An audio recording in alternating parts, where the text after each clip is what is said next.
হাত তুলছেন শর্মাদা, বলুন শর্মাদা, অপদার্থ রাজ্য পুলিশ, এরা ত্রিপুরার উদাহরণ দেয়।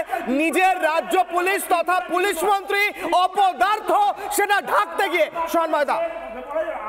শর্মাদা না, একটা কথা বলি কিশোরলাল, আমি একটু দূর থেকে বলছি তো, একটু আনইন্টারাপ্টেড বলতে দিও। প্রথম কথা হচ্ছে, জনরোষ সে রাজ্যের মুখ্যমন্ত্রী মমতা বন্দ্যোপাধ্যায়ের বিরুদ্ধে সব থেকে বেশি। তাহলে যদি ওইভাবে ঈশ্বর করুন কোনোদিন যেন না হয়, মমতা বন্দ্যোপাধ্যায়ের মুখ দিয়ে যদি এই ধরনের রক্ত ঝরে, তাহলে তার মানে প্রতিপক্ষ শক্তি যদি জনরোষ শব্দটা ব্যবহার করে, কিরম লাগে এই অনিন্দ্য সিনহা রায় মার্কা তৃণমূলীদের একটু ভাবা দরকার, 1 নম্বর। 2 নম্বর যে কথাটা বলবো, সামান্য আঘাত কানের পেছনে।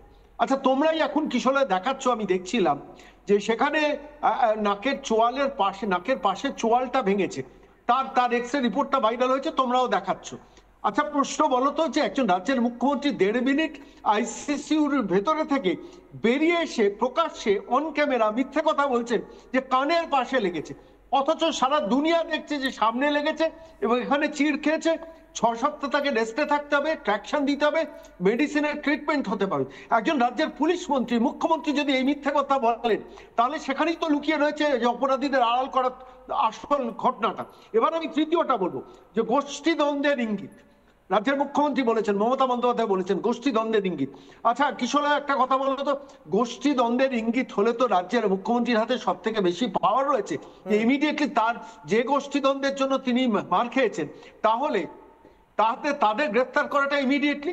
এবার প্রশ্নটা হচ্ছে যে তাদের গ্রেফতার না করার মধ্য দিয়ে লুকিয়ে রয়েছে যে গোষ্ঠী দ্বন্দ্বের যে তত্ত্বটা তিনি সাজাচ্ছেন, যেভাবে ছোট ঘটনা, গোষ্ঠী দ্বন্দ্ব, এগুলো গত 14 বছর ধরে শুনতে শুনতে আমাদের কান ঝালাপালা হয়ে গেছে।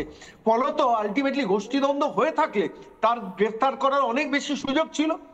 তৃতীয়ত হচ্ছে যে পয়েন্ট, আমি খুব ভাইটাল পয়েন্ট বলে বলবো, যে রাজ্যের পুলিশ, তুমি একটু খেয়াল করে দেখো কিশোর, ডিজি ওখানে বসে রয়েছেন, রাজীব কুমার বা বিনীত গোয়েল ওখানে বসে রয়েছেন, চিফ সেক্রেটারি রয়েছেন, রাজ্যের মুখ্যমন্ত্রী রয়েছেন, তাবর আইএস অফিসাররা রয়েছে, অথচ অপরাধীদের ধরা গেল না।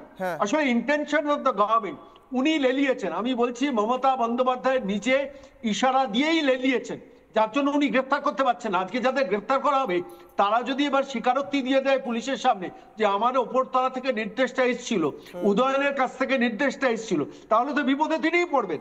ফলত আলটিমেটলি এখন যে জায়গাটা গিয়ে দাঁড়াচ্ছে, সেটা হচ্ছে জুতো, ইট, পাথর নিয়ে আচমকা জনরোষ তৈরি হয়ে যায়, তাই তো? বাড়ি থেকে রড নিয়ে জনতা বেরোয়, জনতা ক্রিমিনাল, এটা বলা হচ্ছে। বাড়ি থেকে বেরোয়, আগাম খবর না থাকলে এটা হয় কখনো? আবার তারপরে কি? আচ্ছা, একটা কথা বলুন তো শতরূপাদি, শর্মাদা আমি আসছি, আমার একটা প্রশ্ন আছে, একটা বারবার আগরতলা বলছেন শতরূপাদি। আমার নানা ধরনের কন্টেন্ট দেখার জন্য লাইক করুন, শেয়ার করুন আমাদের ফেসবুক পেজ, সাবস্ক্রাইব করুন আমাদের ইউটিউব চ্যানেল। পাশাপাশি অন্যান্য ব্রেকিং নিউজের জন্য অবশ্যই চোখ রাখুন রিপাবলিক বাংলায়।